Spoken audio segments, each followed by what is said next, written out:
Hey guys, dry fire, dry fire, dry fire. You've probably heard me harp on that before if you are a regular listener, but how to? How do you do it? Do you just throw the gun up and pull the trigger a bunch of times? Well, today's episode should help you with that. It is a recast this Sunday of older content, but it's good, I think, hopefully timeless content for you. It's a good reminder. We should all be dry firing if we are serious about training. Also, I have some content recorded. It's not scheduled yet, but it is recorded for practical shooting drills that should be coming out. So make sure you're liked, subscribed to the podcast. With that, here you go. What is up, gunfighters? Something a little bit different today. This is not in replacement of a new episode. This is in addition to all the episodes that come out last week and this week. By God's grace day. And normally Sundays I don't put out much content. But I thought it would be cool. Maybe there's people sitting around today. Maybe it's too hot where you are to be doing much outside or something like that. Maybe you went to the range today and you decide you want to refine that technique. One of the things about being a great at something, especially being a great gunfighter, is tweaking your technique, never getting too comfortable, because there's always somebody else that's striving to be better and better and better. And that will require sometimes change and adaptation. I'm going to try and adapt today and put out this older episode because I think it's important. And I think if you haven't listened to it in a while, it's probably worth listening to. Not just my take on dry fire. You can go look up anybody's, dry fire. But dry fire, practicing your gunfighting without ammunition, I think is as important, and I would submit more important than live fire. That may be controversial, but I'm not going to put in the bio today, but you've probably heard my bio if you listen to this. You know that I'm a state rifle and pistol champion and all the other things. And I think that dry fire is more important than live fire. Like if I had a competition coming up in a month and I could only do one, you said you have to pick one. You can't do both. You can only dry fire or only live fire. I would pick dry fire. Now, I think both are important, but I think a lot of people, they'll buy a gun and they'll go out to the range and put it away like it's some kind of security blanket. For a gun to be effective, you have to know how to run it and run it well, be fast and accurate and consistent. And one of the keys to doing that, to be a master at your craft, is gunfighting. So just like we tweak our technique if something's not working well, or experiment with a new technique, even to decide whether or not we want to do it in the future, try something different. Maybe it's better, maybe it's worse. Along that same vein, I'm going to try something different today and put out this older episode on Sunday afternoon. Normally I don't do that. Normally episodes come out in the morning. There'll be a brand new content episode coming out fresh by God's grace tomorrow morning. With that, I hope that you realize the importance of dry fire. And if you haven't been doing it every day, except for Sabbath, your rest day, I hope that you will start doing it. It just seemed like Sunday afternoon might be a good day for a lot of people to dry fire. With that, I'll plug in this episode. I hope you enjoy it. Hello, Christians, men, gunfighters, military, police, mercenaries, private security, competition shooters, somebody brand new to the sport, the discipline, the blessing and the talent that is shooting and gunfighting and defense, the way of the gun to protect and provide for oneself and those around you. Welcome or welcome back to Gunfighter Life. Please take a moment to hit the like, subscribe, and or comment on this podcast. Help support the community that you're now a part of. All right, guys, before we get into today's bio, today's episode is going to be on dry firing. Now, we've talked before about dry firing and why it's important, how it's important for a lot of reasons, to use those talents and skills and abilities and receive more abundance in them. It's important because Jesus says it's important. You'll find in the Gospel of Matthew, "For to everyone who has, more will be given, and he will have abundance. But from him who does not have, even what he has will be taken away." You'll also find in the Gospel of Luke, also spoken by Jesus, "Let he who has no sword sell his cloak or sell his garment," depending on the translation, "and buy one. Let he who has no sword sell his garment and buy one." Also Psalm 144, "Blessed be the Lord, my rock, who trains my hands for war and fingers for battle." If you could not tell if this is your first time listening, I am a Christian. I make no apologies for that. If you don't like it, or if you're not a Christian, that's fine, but I am, and I don't apologize. It's first and foremost in my life and everything that I do, God is preeminent. And by God's grace, it will come out in everything that I do. This podcast is no different. This podcast is where we talk about gunfighting from the right perspective, a Judeo-Christian values and Judeo-Christian worldview through a biblical lens. As I said, today we're going to be talking about dry firing, the importance of dry firing, and more of the focus today is going to be kind of how to dry fire, what to look for, and how to be better at dry firing, and therefore making you better at gunfighting in general. All right, guys, let's talk about dry firing. I just got done dry firing. I tell my men, and I've told them for years, dry firing 15 minutes a day, every day except for Sabbath rest day, 15 minutes a day. Analogy I like to use is just like going to the gym. It's better to dry fire every day than it is, or let's say 6 days a week, excluding Sabbath day of rest. Better to dry fire a little bit every day than to go shooting twice a month and not dry fire, or once a month, or once a week even and not dry fire. How fit would you be if you went to the gym once every 2 weeks? Like you go to the range once every 2 weeks. You wouldn't be very fit. Better to dry fire a little bit every day. And I just pick 15 minutes. If you want to start out with 5, if you want to start out with 10, if you want to start out with 30, that's okay too. 15 is the minimum. One of the good men that I've had the pleasure of knowing in my life is a man named August. I had the pleasure of having him work for me by God's grace, and he really had a problem with people training to a time instead of to a standard. And I kind of agree with that. I just use 15 minutes to force myself and to give a tip to others to train for that long. That being said, I don't train a particular skill for a length of time. I always start out with the fundamentals, and if I'm not happy with that, I may train the whole 15 minutes on fundamentals. If I meet that standard that I set for myself in the fundamentals, I may move on to something, to the draw, to getting that gun on target fast, to my reloads, to, shooting at night, to flashlight techniques, to any number of things. But I just give myself that 15 minutes a day, and like I said, I could go over that, but I try to do at least that much. All right, guys, let's talk about safety. All weapons are always loaded. Keep your finger straight off the trigger until you're ready to fire. Don't point your weapon at anything you're not willing to destroy. I will say that even if you're dry firing, make sure you check your weapon and make sure it's unloaded. You still treat it as if it is loaded. Make sure you point it in a safe direction. If for whatever reason you think it's loaded, you come back for whatever reason, and you pick up that gun and it's not as unloaded as you think that it is. If you do have a negligent discharge, the round does not go somewhere that's going to injure somebody, including yourself. So safety first. All weapons are always loaded. And I guess another secondary one we'll throw in is know your target, consider its background. Bullets can go through a lot of stuff. All right, guys. Now, talking about dry fire, we can't do that really without talking about the fundamentals of marksmanship. Now, you may see these broken up in different ways. Some people may have 8, some people may have 5. But basically, it'd be stance, grip, sight alignment, sight picture, trigger control, breath control, and follow through. When I talk about the fundamentals, that's what I'm referring to. If you don't know those, you probably ought to take a basic course. Even if you don't have the money to take a formal course, at least take some kind of video course. Obviously, audio podcasts have their limits, but I would encourage you to, the majority of your practice should be the fundamentals. And I'm going to talk mostly today about handgun dry fire, although all this applies to rifle, but handgun is the hardest gun to master. It is the hardest weapons platform to master. I'm talking about of the guns, rifle, pistol, shotgun. Handgun is the hardest to master. You can get away with, a few more things in a rifle than you can with a handgun. I've seen in my years of training and experience that somebody that is really good with a handgun will generally be good with a rifle. Somebody can be great with a rifle and really suck with a handgun.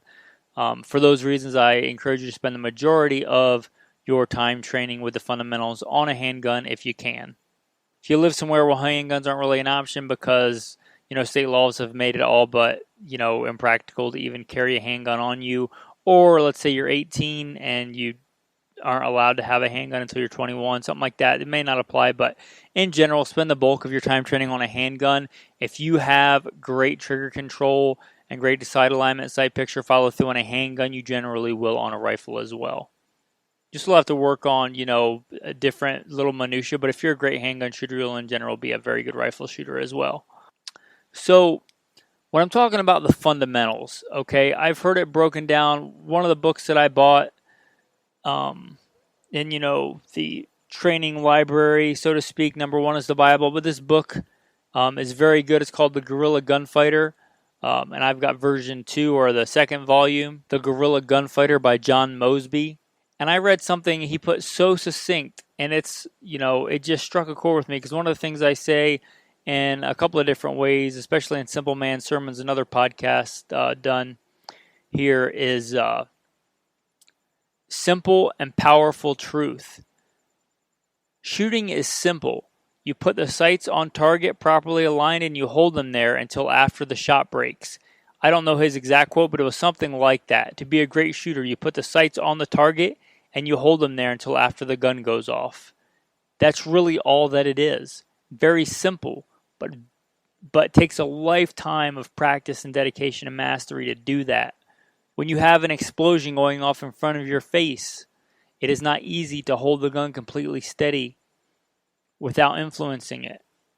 But that is the goal. Simple, but that doesn't make it easy. Analogy I often use is it's easy for me to tell you how to bench press 400 pounds. You get a bench press, you put 400 pounds worth of weight on it, you lay flat on the bench, you lift the weight off the rack, you lower it until it touches your chest, you bring it back up until you can extend your arms, and then you re-rack the weight. You just bench press 400 pounds. Very simple for me to tell you how to do. Not simple to actually do. So applying those fundamentals in dry fire. So get that weapon, make sure it's unloaded, put those sights on the target. Now the first thing you're going to have to do, if you don't know, is that you should keep both eyes open. Yes, both eyes open. And you should watch that front sight in relation to the rear sight in relation to the target.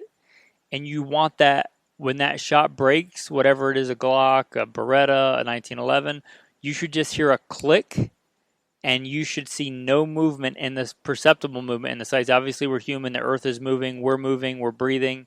Our heart's beating. But I'm talking about the goal is to see no perceptible movement in those sights on target. You should just hear a click, and those sights should not move at all, not left, right, not up or down, not in relation to themselves, not in relation to the target. That is the goal. And I'm here to tell you, heard a little bit about my bio, and that's the goal for me, and the majority of the time that is not accomplished in dry fire. I am very happy when I see a perfect, what I perceive, of course I am not perfect, but as far as I can visually perceive it, a perfect shot where nothing moves and I just hear the click and everything stays perfectly aligned on target. But that is the goal. I am a firm believer that should be the majority of your practice. Just what I like when I go to live fire, unless I'm specifically going out to practice one specific skill, and that's all I have time for. The vast majority of the time, my practice is precision, the fundamentals, and pushing myself to be as precise and applying the fundamentals as well as possible. It's the same in dry fire. That is the goal. That should be the majority of your practice. Sometimes that may be the first shot. Sometimes you may take the whole 15 minutes and never see that, especially when you're just starting out. In order to do that, like I said, you got to keep both eyes open, and a lot of people have a tendency to blink when they squeeze that trigger. If you blink, you have no idea whether those sights moved or not, because you didn't see them because your eyes were closed. So you have to work on keeping those eyes open.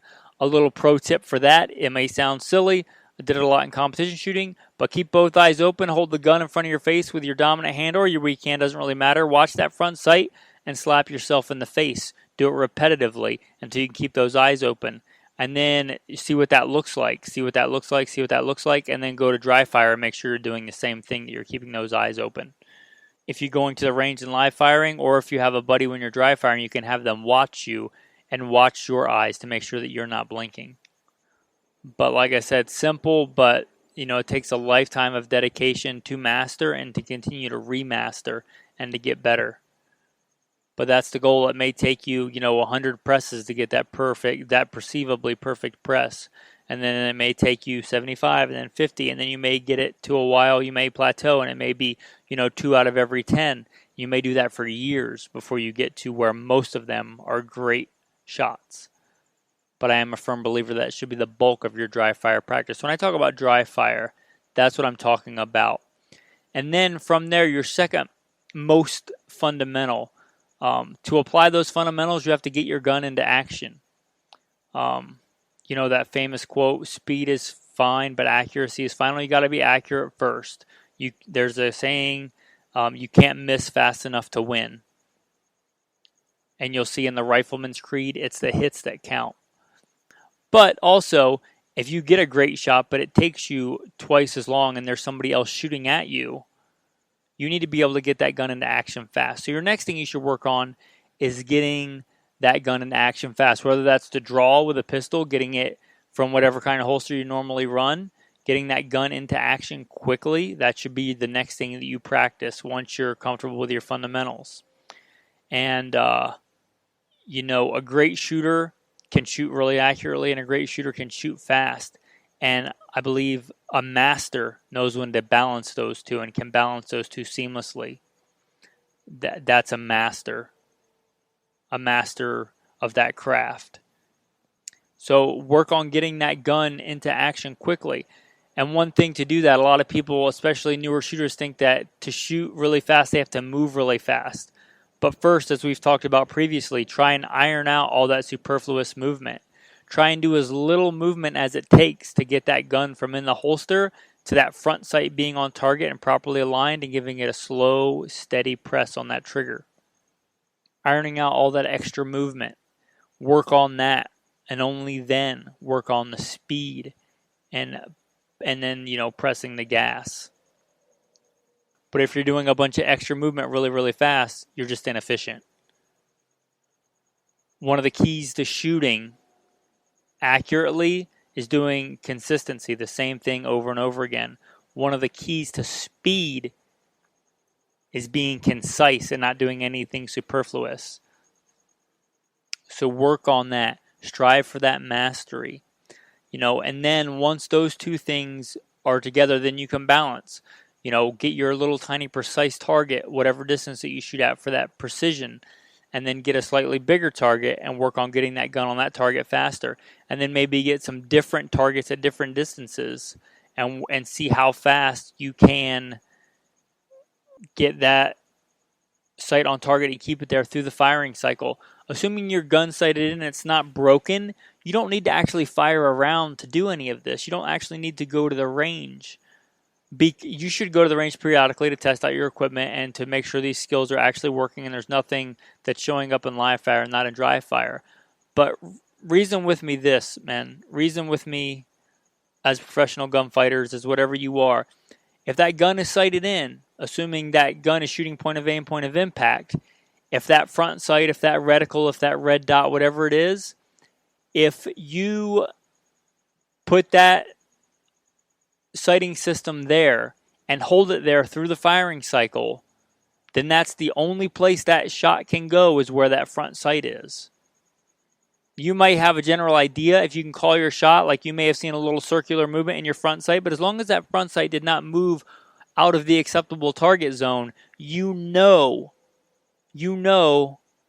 with all but 100% certainty, because a gun could blow up, a gun could malfunction, something like that. But barring anything ridiculously crazy, if your front sight stayed in that acceptable target zone in the firing cycle, your front, that shot or that dry fire, if it was a real shot, would have hit that target. There's no other place for that round to go. Where if that front sight stayed in that target the entire press of the trigger, then that's where that front sight, that's where that shot will go. Likewise, the reticle. You will get better and better at calling your shots. But if your reticle stayed, let's say you're dry firing at a deer, silhouette on your wall, getting ready for hunting season, if that reticle stayed in the acceptable kill zone of that deer the entire time you were dry firing through that trigger press, then that is a good shot on that deer. If it moved outside of that into the guts or, down into the leg or up into somewhere else, then you know that that's not a for sure good, acceptable shot on that animal, and it wouldn't be in real life either. You can do all these skills dry fire. The only one you really can't do is recoil control, obviously, because you're not going to have recoil.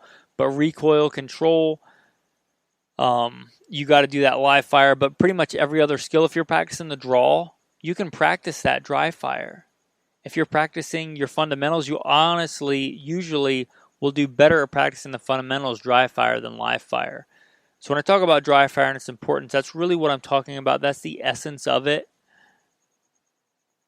So I would encourage you to get out there. Now that, like I said in previous podcasts, I kind of get a skewed view from my life and my life experiences, as we all do. But like when I tell somebody to work out, I just assume they know what that means because I've been doing it for decades. When I say to dry fire, I just assume because I've been doing it for decades that people know what I mean when I say dry fire.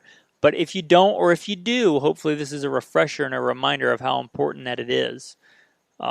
Get that repetitive muscle movement, get, as the younger millennials like to say, get those reps in, get those gains, whatever, whether it applies to the gym or applies to dry fire. Like I said, you're not going to become a great shooter by going to the range once a month and shooting hundreds of rounds. Far better to dry fire a little bit every day, except for Sabbath, except for your rest day. Dry fire a little bit every day. Little quick story to illustrate this. Ironically, I was in the Army and I was sent to some training where I could not have a gun. I could not practice. I could not live fire really with the regiment. I couldn't bring guns with me. I was big into competition shooting at the time. And I went to Walmart and bought some airsoft guns and or BB gun. I'm not really sure. I don't remember which ones. But they had, they were handguns similar to what I would be competing with. And I dry fired during the course of that school that I was at for weeks. And as soon as I was done, I went and I shot a competition, and I shot remarkably well. In fact, I was a regional. I shot that and placed as the regional rifle champion for the West Coast. And I believe that I had landed it, and that was the first shot that I had fired live fire was in that competition after weeks and weeks of just dry firing. It does work. I knew that it worked before that, but that was just a good illustration that dry firing is important. If you told me right now I had a big competition, or even worse, if I had a gunfight coming up that I could not avoid that gunfight in my life, if I could avoid it, I would, unless it was to save the life of somebody else. But let's say that I knew that was coming up, and I didn't know exactly when, and I could have the choice between dry fire only or live fire only, I would pick dry fire. Dry fire is more important than live fire. I really believe that. And I encourage you to do it. I encourage you to get out there and use the talents and skills and abilities you've been given to multiply them. The blessings that you have are a gift from God. They're not meant to be hoarded. They're not meant to be squandered. They're not meant to be neglected. They're meant to be used and multiplied by God's grace. So get out there and do that. And also a little thank you for getting to the end of the podcast and listening. I'm going to throw out a little tack tip. I'm going to try and do this periodically, throw out a tack tip at the end of the podcast, just as a little thank you to the community. So a tactical tip of the day is have a Sharpie on you, whether you're dry firing or live firing. So one of the things you can do in dry fire or live fire, when you get everything, when you get that great shot, that perceivably perfect shot that I was talking about, take that Sharpie and mark how that gun sits in your hand. Mark, a section of that gun with the Sharpie, and then mark on your hand with the Sharpie so you can do the same thing every time.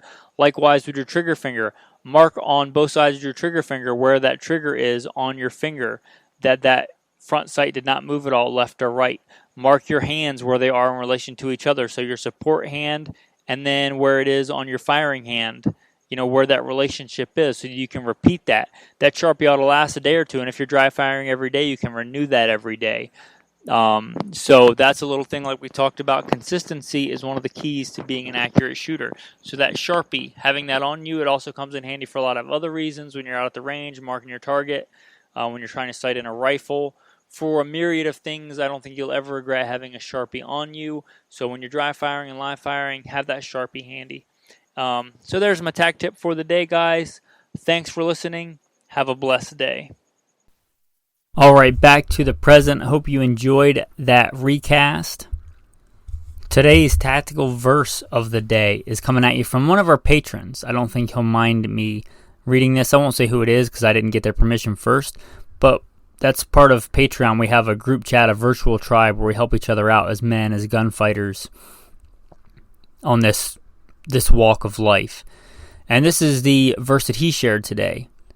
This is coming at you from Ezekiel. Son of man, speak to the sons of your people and say to them, if I bring a sword upon a land, and the people of the land take one man from among them and make him their watchman, and he sees the sword coming upon the land and blows on the trumpet and warns the people, then he who hears the sound of the trumpet and does not take warning,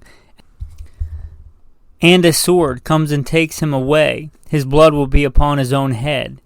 He heard the sound of the trumpet, but did not take warning. His blood will be upon himself. But had he taken warning, he would have delivered his life. But if the watchman sees the sword coming and does not blow the trumpet, and the people are not warned, and the sword comes and takes a person from them, he is taken away in his iniquity. But his blood I will require from the watchman's hand.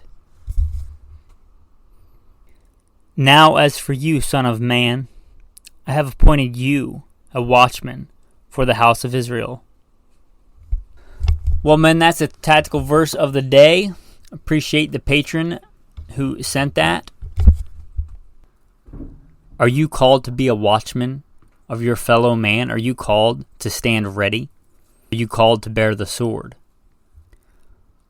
With that, men, I want to say thanks for listening and have a blessed day.